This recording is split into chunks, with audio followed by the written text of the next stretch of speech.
and all the other emergency services. In a very unlikely event of something happening, you will be assisted, instructed what to do by one of the crew members. Unless it's very, very dangerous, then we'll be shouting at you from the shoreline. I'm only joking, that is a joke, you know. Anyway, you're in safe hands. We're all trained in sea survival. We do this every day of the year. Winter and summer, so we'll keep you as safe as possible. Now, we don't have guides on the River Thames, we're just watermen, and it's our job to take you up and down the River Thames as safely as possible. And that's what we will do. But since leaving the Navy as a young man, I've worked on the river all my life, and I've amassed a great deal of knowledge of the surrounding buildings on the River Thames.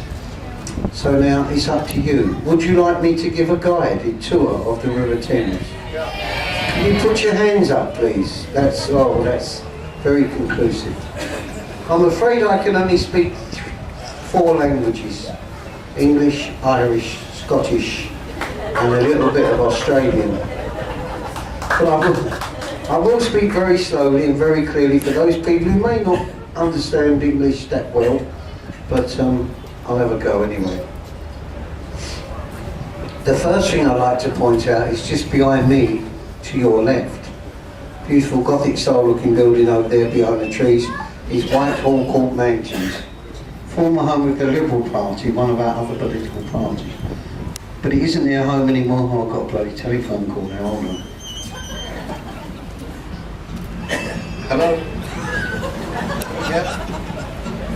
Yeah, well, are we doing the last one or not? I don't know what's happening. Okay, thank you. Bye-bye. I'm working till midnight tonight, so I had to confirm where I've got to go. Bloody long day. 6 o'clock I left home this morning. I'll be out here till midnight when you're all tucked up in bed. Whitehall Court Mansions, former home of the Liberal Party, one of our other political parties. It isn't their home anymore. It's all now been changed into luxury apartments and the Horse Guards Hotel.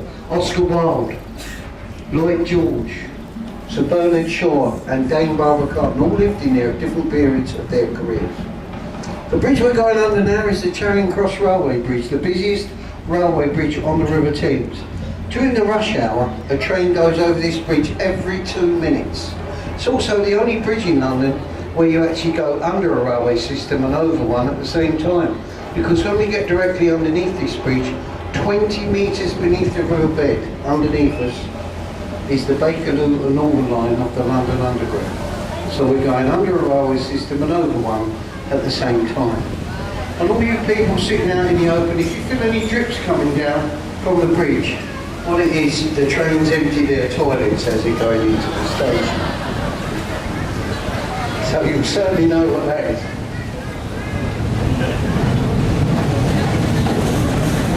Just missed it. Ladies and gentlemen, over there to your left-hand side, just behind that restaurant boat and Letitia, the white vessel, there is a tall column there, and it is guarded by 2 Egyptian sphinxes. You can't see them because the boat's in the way, but they are there. That column is called Cleopatra's Needle, and that is the oldest thing you'll see anywhere in London today.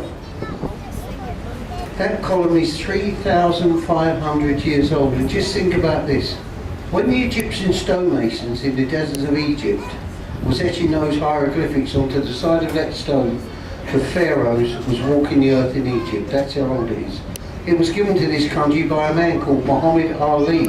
He was the Viceroy of Egypt, and he gave us that for Nelson's defeated the French during the Battle of the Nile, one of the most decisive naval battles in this country's maritime history. The building next door to it, the rather drab looking building with all the scaffolding in it, well, it may look drab from the outside, but I can assure you that is London's most premier, most luxurious and most expensive hotel anywhere in London. That is the beautiful riverside entrance to the Savoy Hotel, and one night in that hotel, one night, will set you back £430, but that does include a full English breakfast in the morning with 2 sausages. The bridge ahead of us, ladies and gentlemen, is the Waterloo Road Bridge. We call this bridge the Ladies' Bridge. And the reason we call it the Ladies' Bridge, ladies, is because this bridge was built by 75% of female labour during the Second World War, when most of our men was away fighting for king and country. I'm amazed it's still standing. I'm only joking. But do you know, the ladies of London, they put a nice clean touch to this bridge. Only a woman could think of this, because they built this bridge in a very expensive self-cleaning Portland stone, so that when it rains in London, which isn't very often, the bridge actually self-cleans. Look how clean the sides of the bridge are compared to the underneath, where the rain cannot penetrate. Nobody cleans it. The rain does it as it runs down the sides. You can even see where the winds blew the rain. Look, underneath. It's all nice and clean, but underneath it's all grimy and dirty. Right, so that's that bridge. Now as we go through, I want you to look to your right hand side, and just over here with the digital sign, you'll be able to see the ugliest building in London. It was voted recently in the magazine as being the ugliest building in London. You'll see what I mean when you see it. In actual fact, it's the National Theatre. It's very nice inside, but from the outside it does look a bit naff. Even Prince Charles, heir to the throne, he doesn't like this building either. Prince Charles said about this building, he said it reminded him of a nuclear power station slap bang in the middle of London. Well, we all know that Prince Charles likes the older things in life, don't we? And if you look over here to your left, he absolutely adores that building over there, because that is Somerset House. It was built for the Dukes and Earls of Somerset. Later it was used by Admiral Nelson as his War Office during the Napoleonic Wars. It then became a registrar office here in London, a registrar of births, marriages and deaths. We call it Hatcham, Matcham and Dispatcham, and it's now been taken over by your friend of mine, Catcham, the taxman, the Inland Revenue. The large white ship just behind me and to your left, with the buff or yellow funnel, is the Wellington. Now she's a sloop from the New Zealand Royal Navy, given to this country by the New Zealand government as a livery club for the Honourable Company of Master Mariners. To be a member of that club, you would have had to have been a sea captain on the high seas for some 15 years or more, and the president of that club is of course Her Majesty the Queen's husband, the Duke of Edinburgh. Look downriver now to your right, and you see that large red brick building in the distance with a tall tower with the words OXO at the top. This is a former meat cold store owned by one of the richest men in England, Lord Vestey. Lord Vestey made his fortune as a shipping owner with the Blue Star Line, travelling all over the world bringing meat products back to this country. When I was a young man, I actually served on two of Lord Vestey's ships, the Brazil Star and the Adelaide Star. And we used to go down to Buenos Aires in South America, across New Zealand and Australia, and bring meat products back to his company. He owns abattoirs all over the world, especially in Australia. Very rich man. But Lord Vestey's company also used to make that tiny little cube, like beef stock cube, the OXO cube, that we use in our cooking dishes. When this building was erected and built in 1928, it was illegal then, and it still is today incidentally, to advertise anywhere on the banks of the River Thames. So what the architect craftily and cunningly did, he incorporated the windows in the top of that tower, and he actually got away with it. Because when they turn the lights on of an evening, do you know, it shines bright red all over London. It isn't a cold store anymore, it's now what we call an exclusive galleria.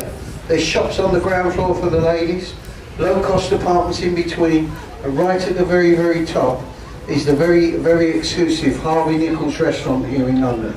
Do you know a family meal up there for 4 adults, 2 bottles of wine, can come to well over £300. A bottle of Perrier water, I'm not kidding. A bottle of Perrier water up there is £9.50, but it is a large one.